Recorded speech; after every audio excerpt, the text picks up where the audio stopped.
ஆனால் அநியாயம் பண்ணுறீங்கண்ணா சிஎஸ்கே. கொஞ்சம் கூட மனசாட்சியே இல்லைல்ல மேட்ச் ஜெயிக்கணுன்ட்டு. ஈஸி மேட்ச்சு ஆக்சுவலாக கையில் அந்த மேட்ச்சு தான் அது. பேட்டிங்லேயும் கையில் இருந்தது, அப்படியே கோட்டை விட்டீங்க. போலிங் போடும் போதும் கையில் இருந்தது, அதையும் அப்படியே கோட்டை விட்டீங்க. ரொம்ப கேர்லெஸ்ஸாக ஆடுறீங்கண்ணா. அது ரொம்ப கஷ்டமாக இருக்குது. நீங்கள் வந்து ஒரு இன்டென்ட்டு ஒரு வெறியோடு ஆடினா கூட, வெறியோடு ஆடி தோற்றா கூட ஃபேன்ஸுக்கு வந்து டிசப்பாயின்மெண்ட்டாக தெரியாது. நீங்கள் ஒரு இன்டென்ட்டே இல்லாமல் ஆடுறதுனால வந்து ஃபேன்ஸு ரொம்பவே மனசு கஷ்டப்பட்டு தான் போகிறாங்க. அதை மட்டும் கொஞ்சம் மாற்றுக்கோங்க. இந்த மேட்ச்சு எஸ்ஆர்ஹெச் கூட மேட்ச் ஏன் தோற்றுதுன்னா ஏகப்பட்ட மிஸ்டேக் இருக்குங்க இந்த மேட்ச்சில். ஓப்பனிங்கில் ஷேக் ரஷீது ஃபஸ்ட்டு பாலே அவுட்டு. சரி, அது கூட வந்து மன்னிச்சிடலாம், ஏன்னா அது வந்து அன்எக்ஸ்பெக்டட் எட்ஜி தான், பரவாயில்ல. அதுக்கப்புறம் பார்த்தீங்கன்னா ஆயுஷ் மாத்திரையை மட்டும்தாங்க ஆடி இருந்தார் கொஞ்ச நேரம்.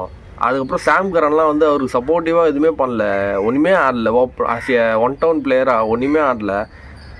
ஆயுஷ் மாத்திரையை மட்டும்தான் வந்து ஃபுல்லாகவே ரோல் ப்ளே பண்ணிட்டு இருந்தார். சாம் கரனுக்கு பால் சரியாக மாட்டல, அவரும் அவுட் ஆகிட்டா போல். அதுக்கப்புறம் ஏன் ஜடேஜாவை அமிச்சிங்க? ஜடேஜாலாம் செகண்ட் டவுன் ஆடுறதுக்குலாம் ஒருத்தே கிடையாது. அவர்லாம் கொஞ்சம் லாஸ்ட்டில் ஆட விடணும். அவரும் வந்தார் ஏதோ தெரியாமல். சரி, வந்ததான் வந்தார், ஆடினாரா? சுத்தமாக ஜடேஜாவுக்கு பாலே மாட்டல. அவருக்கு இருக்கிற எக்ஸ்பீரியன்ஸுக்கெல்லாம் என்னத்துக்கு அவர் பாலை போட்டு பொழுது எடுத்துருக்கணும். அவருக்கும் சுத்தமாக டச்சில் அது மாதிரி தான் ஆடிந்தார். கடைசியில் ஸ்பின் பாலில் போல்ட் ஆகிட்டார். அதுக்கப்புறம் பாவங்க அந்த பிரெவிஸ் தாங்க, புது பையன், சவுத் ஆஃப்ரிக்கா பையன் வந்து நல்லா அச்சுன்னு ஏபிடி வில்லியர்ஸ் மாதிரி தான் இருந்தது. அவன் அடிச்ச ஷாட் எல்லாமே ரொம்பவே தரமாக இருந்தது.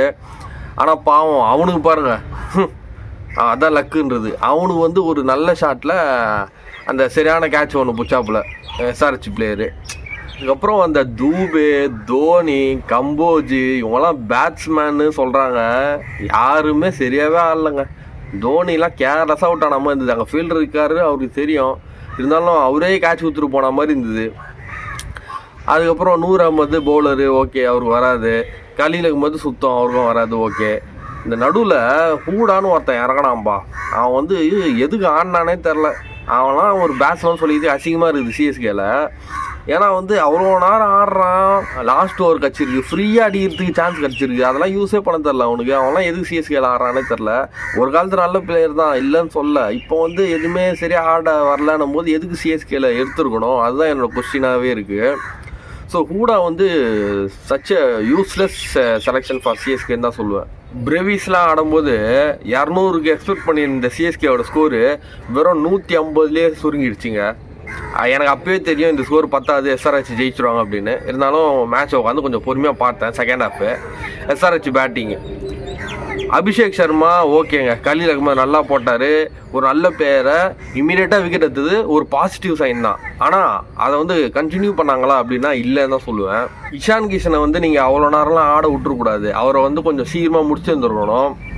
அவருக்கும் பெருசாக ஆட வரல, இருந்தாலும் பொறுமையாக ஆடி அவ்வளோ நாள் ஆடிட்டார். ஹென்ரிச் கிளாஸனை வந்து சீக்கிரமாக முடிச்சது ஒரு வரவேற்கத்தக்க ஒரு விஷயந்தான். சரி, அப்போட வந்து எப்படியோ முடிச்சிட்டிங்க, இஷான் கிஷனையும் முடிச்சிட்டிங்க வச்சுக்கோங்க. அதுக்கப்புறம் மிஸ்டேக் எங்கே ஆச்சு அப்படின்னா நான் கண்டிப்பாக தோனியோட டெசிஷனில் தாங்க சொல்லுவேன். ஏன்னா வந்து ஜடேஜா வந்து நல்லா போட்டிருந்தார். ஜடேஜா நல்லா போட்டிருந்த டைமில் திடீர்னு சம்மந்தமே இல்லாமல் சாம் கரன்லாம் எடுத்துன்னு வந்து டைம் வேஸ்ட் பண்ணுறாருன்னு சொல்லுவேன்.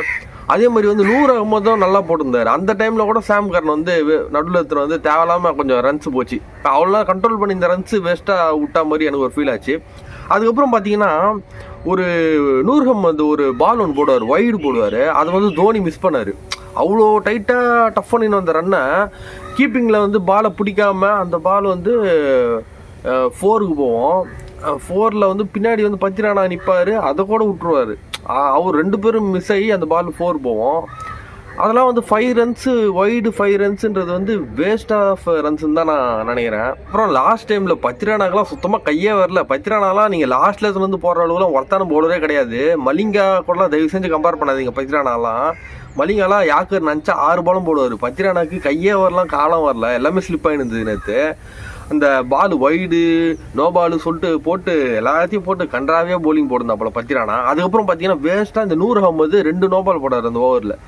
அதெல்லாம் வந்து ஒரு க்ரூஷியல் சுச்சுவேஷனில் இந்த மாதிரி பால்ஸ் போட்டால் கண்டிப்பாக மேட்ச் ஜெயிக்காதுங்க. இந்த மாதிரி மிஸ்டேக்கால தான் வந்து சிஎஸ்கே நேற்று தோற்றுது. அதுக்கு மெயினான காரணம் பார்த்தீங்கன்னா தோனி எடுத்த தப்பான டிசிஷன் தான் நான் சொல்லுவேன். என்ன பண்ணுறது, எங்களுக்கு வந்து ஒரு உண்மையாக சொல்லணும்னா சிஎஸ்கேவை நம்பி எங்களோட உயிர் தாங்க போகுது.